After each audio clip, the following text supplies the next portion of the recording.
Give me just 3 minutes. And I'll show you the confidence you already have inside you. Not someday.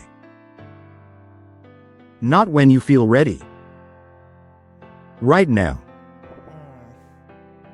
Just listen. You're not missing confidence. You're not broken. Confidence isn't something you find. Confidence is something you decide. You don't become confident after you succeed. You succeed because you chose to act before you felt ready. You feel fear? Good. That means you're alive. Now move through it. Picture this. Standing up in a crowded room when your voice shakes. Raising your hand even when your heart pounds. Taking one small step forward when every part of you wants to hide. And remember this. Everyone you admire once doubted themselves too. They just moved anyway.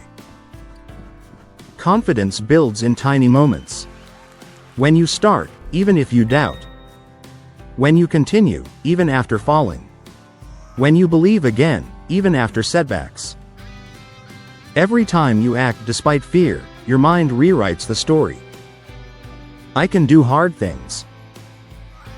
You're not building perfection. You're building self-trust. Breathe. Feel that shift happening inside you already.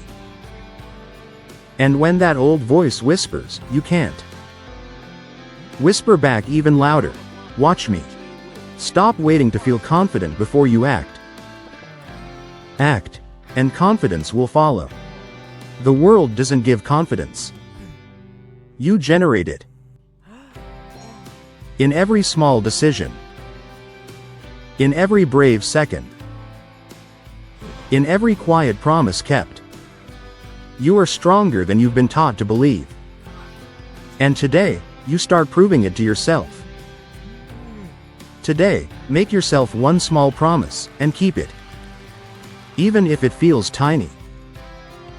Even if no one else sees it. You will know. Confidence isn't the absence of fear. Confidence is your decision to move anyway. You're not waiting anymore. You're not hoping anymore. You're building, right now. Brick by brick. Promise by promise. Step by step. Give yourself the gift of action. The world is waiting to meet the real you. Every day is a bonus. Charles Odia. If this spoke to your heart, subscribe and stay close. Your best days are just beginning.